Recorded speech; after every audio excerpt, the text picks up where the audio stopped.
قل بفضل الله وبرحمته فبذلك فليفرحوا هو خير مما يجمعون۔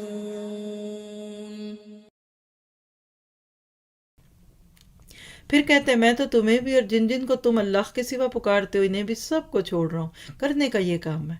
آپ ان کی غلط چیزوں کو جوائن نہ کیجیے، رسموں کے نام پہ نہیں، پھر میری دوست ہے ناراض ہوگی، پھر وہ میرا بھائی ہے، پھر فلاں ہے، پھر ماموں ہے، خالہ ہے۔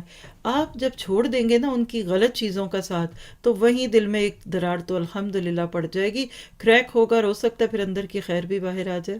ہم یہ جو لوگوں کو غلط چیزوں پہ اسسٹ کرتے رہتے ہیں نا، ان کی محفلوں کی رونق بنے رہتے ہیں، اچھا چائے پہ ہی آ جانا، اچھا آخر میں آ جانا، اچھا دعا پہ آ جانا، یہ سب چھوڑ دیجیے۔ آپ دو ٹوک زبان میٹھی رکھیے، کڑک کڑک باتیں نہ کریں، لیکن غلط چیزوں میں سے اپنا انٹرسٹ شو کرنا چھوڑ دیں۔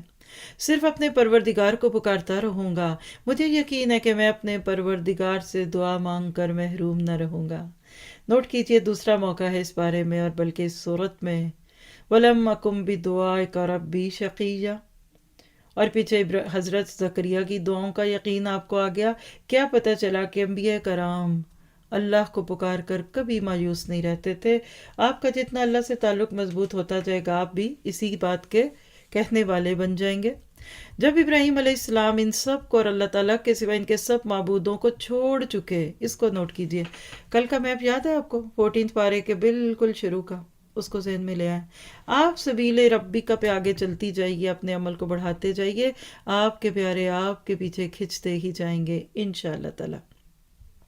بلکہ 15ویں پارے کے اینڈ پہ ہم نے دیکھا تھا تو کیا کہا، چھوڑنا پڑتا ہے کہیں نہ کہیں، تو یہ سلام متارکہ کرنا ہی پڑتا ہے کہ اب آپ اس سے زیادہ میں آپ کا ان چیزوں پہ ساتھ نہیں دے سکتی۔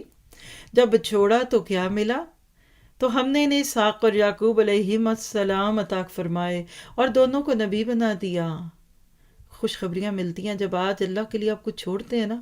یہ صرف میں الحب فی اللہ والبغض فی اللہ کا ایک ٹاپک ہے، کمپلیٹ ٹاپک ہے، عقیدے سے اس کا بڑا گہرا تعلق ہے۔ آج ہم سے یہ نہیں ہوتا، نماز روزہ الحمدللہ کرا لیتے ہیں، وظائف بھی ہیں، عمرے بھی ہیں، حج بھی ہیں، یہاں آ کے ہار کھا جاتے ہیں، مار جاتے ہیں اپنے آپ کو، نہیں اب ناراض تو نہیں کر سکتی۔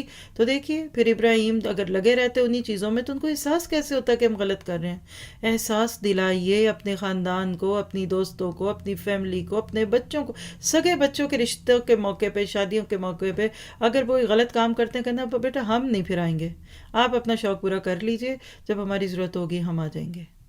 دیکھیے تو صحیح ہے، ذرا آپ دیجئے تو صحیح، ذرا سا ایک ان کو کہنا چاہیے کہ ٹارچر کہہ لیجئے، یا اس کو ایک جھٹکا دیجئے، آنکھیں کھل جائیں گی۔ ہم بھوت بن کے اور ایسے بھیگی بلیاں بن کر وہاں سٹیج پہ بیٹھے رہتے ہیں، ہر کام ہماری مرضی کے خلاف ہو رہا ہوتا ہے، لوگ تو بعد میں باتیں آپ کو ہی کریں گے، اور لوگوں کی باتوں کو کیا کرنا، اللہ کی نظروں سے مقام گر جاتا ہے اس بندے کا جو لوگوں کو خوش کرتے کرتے اللہ کو ناراض کر دے۔ اور پھر اللہ سے ایسی پیاری خوشخبریاں کہاں ملے کہ بیٹا تو چھوڑیے پوتا بھی مل رہا ہے۔ اور ان سب کو ہم نے اپنی بہت سی رحمتیں عطا فرمائیں، اور ہم نے ان کے ذکر جمیل کو بلند کرنے کا، اور ہم نے ان کے ذکر جمیل کو بلند درجے کا کر دیا، یعنی اچھے نام ہوئے، اچھی اولادیں بنی، آج بھی موجود ہے۔ آل ابراہیم کے نام پہ ان لوگوں کے نام موجود ہیں۔